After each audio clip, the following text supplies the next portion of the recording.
हमारे यहाँ भारत भूमि में सतयुग, त्रेता, द्वापर, कलयुग, 4 युगों की बात चलती है। सतयुग में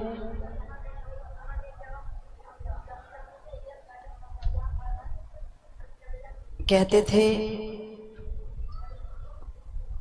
कि नर नारी, स्त्री पुरुष दोनों बराबर हुआ करते थे, दोनों में अंतर नहीं माना जाता था, दोनों एक स्तर पर खड़े थे। त्रेता में नारी का त्यागमयी और आदर्श स्वरूप आप हमने जाना होगा कि रावण की पत्नी मंदोदरी और मेघनाथ की पत्नी सुलोचना भी सती हुआ करती थी। सती का अर्थ जो सत्य में खड़ी होती थी।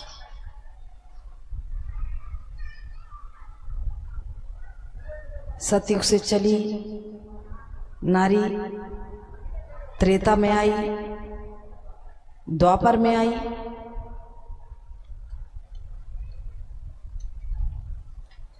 तो उसे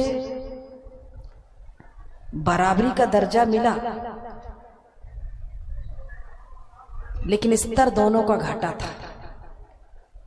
और चौथे पायदान पर जब उसने प्रवेश किया, कलयुग में प्रवेश किया, तो दयनीय दुर्दशा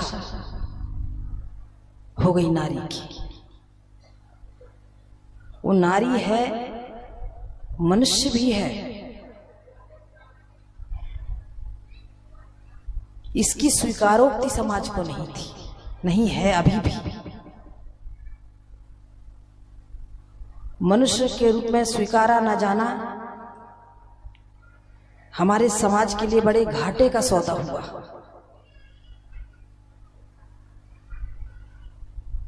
और उस घाटे ने हमारी संस्कृति को छिन्न भिन्न किया, क्योंकि हम जानते हैं कि आधार कौन है, धुरी कौन है, केंद्र कौन है, तो नारी है उसका केंद्र।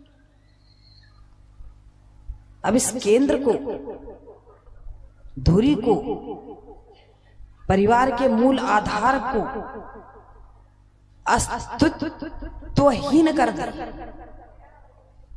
कर दिया गया,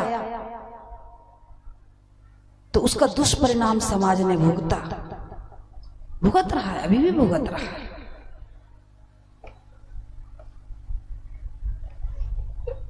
चार रूप उसके, मां के रूप में, पत्नी के रूप में, बहन के रूप में, बेटी के रूप में। जहां बेटी के रूप में वो समाज को वात्सल्य सिखाती है, बेटी के रूप में स्नेह भाव पैदा करती है, बहन के रूप में, पत्नी के रूप में प्रेम भावना का विस्तार करती है, और मां के रूप में ममता भरती है। और वास्तव में ये चारों रूप का एक ही रूप है, मूल रूप, जिसको मां कहते हैं। इस मां का जागरण कैसे हो? मातृत्व जागा, मां जागी तो नारी जागी। मातृत्व गुमा, मां गुमी। केवल शिशु को जन्म देना ही मां बनना नहीं होता।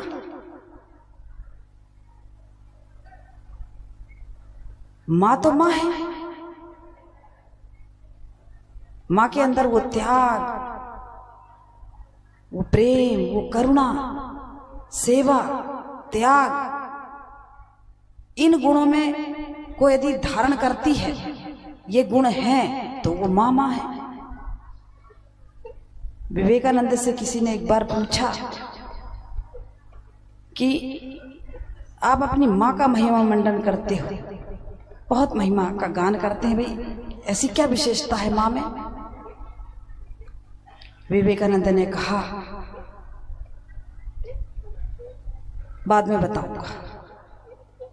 उस व्यक्ति ने जिद पकड़ी, एक 2.5 किलो का पत्थर रखा था,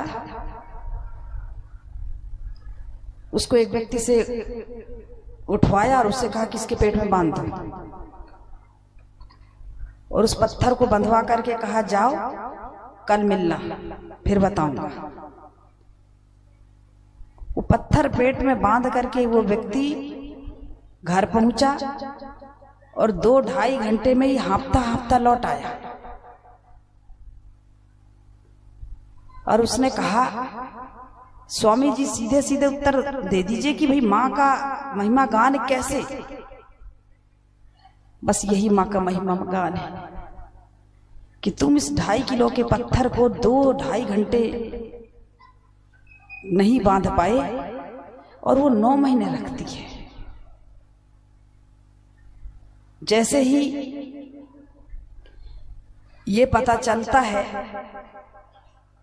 किसी नारी को कि वो मां बनने वाली है, तो उसकी खुशी से बाँछें खेले जाती हैं, मैं मां बनूंगी। जबकि पता है अभी कष्टों की शुरुआत है, 9 माह कष्ट, प्रसव पीड़ा में कष्ट, कष्ट ही कष्ट। लेकिन ऐसा कौन धरती पर शरीर है जो कष्ट में प्रसन्नता मान रहा हो, प्रसन्न हो रहा हो? केवल वो नारी है, स्त्री है। थोड़ा बड़ा होता है बच्चा गर्भ में, और जब चलना शुरू करता है तो गर्भ के अंदर पैर ही पैर चलाता है, घूमता है, पैर पैर चलाता है, पैर ही पैर मारता है पेट में। पैर जितना मारता है उतना खुश होती है। ऐसा कौन है धरती पर कि पिटे और खुश हो? नारी है। और किन्हीं कारणवश जब पेट में वो चलना बंद कर दे, घूमना फिरना बंद कर दे, तो परेशान हो जाती है कि आज मेरे बच्चे ने मूवमेंट नहीं किया, आज मेरे बच्चे ने चलने फिरने का काम नहीं किया, चला फिरा नहीं, गर्भ में कुछ दिक्कत है लगता है। तो डॉक्टर को दिखाती है, सारे उपाय करती है। डॉक्टर कह दे कोई कारण है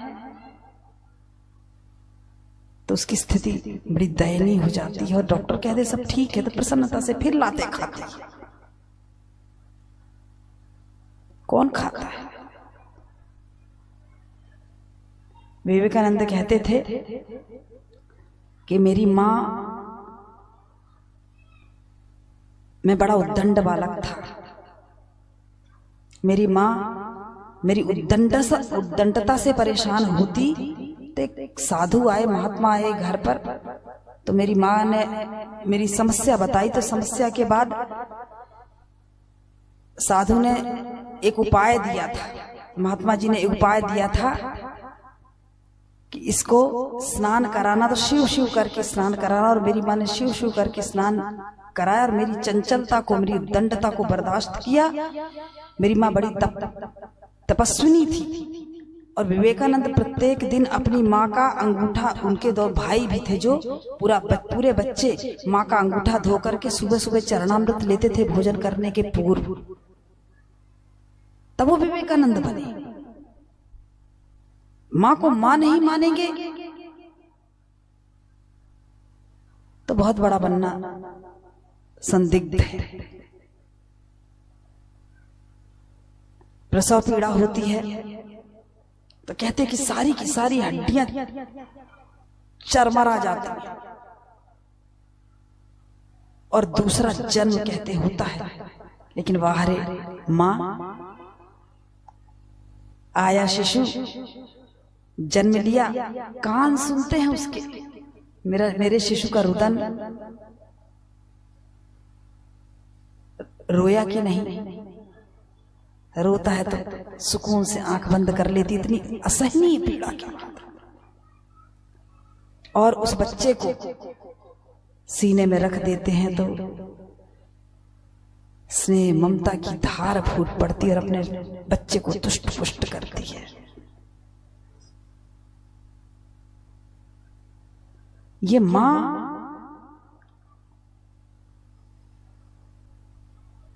इसको खोजना है, मिलकर खोजते हैं। गई कहां? बाकी उड़ान तो हमारी बराबर चल रही है, उड़ने की कोई बात है ही नहीं। कल्पना चावला को ले लीजिए, किरण बेदी को ले लीजिए, नायक को ले लीजिए, अवनी चतुर्वेदी को ले लीजिए, नीचे से लेके ऊपर तक छान दिया, एक कर दिया बहनों ने। लेकिन उस मां को यदि लुप्त कर दिया, मां गई तो सब गए। क्योंकि इसी मां से तो महात्मा, धर्मात्मा, परमात्मा, सिद्ध, संत, तपस्वी पैदा होते हैं।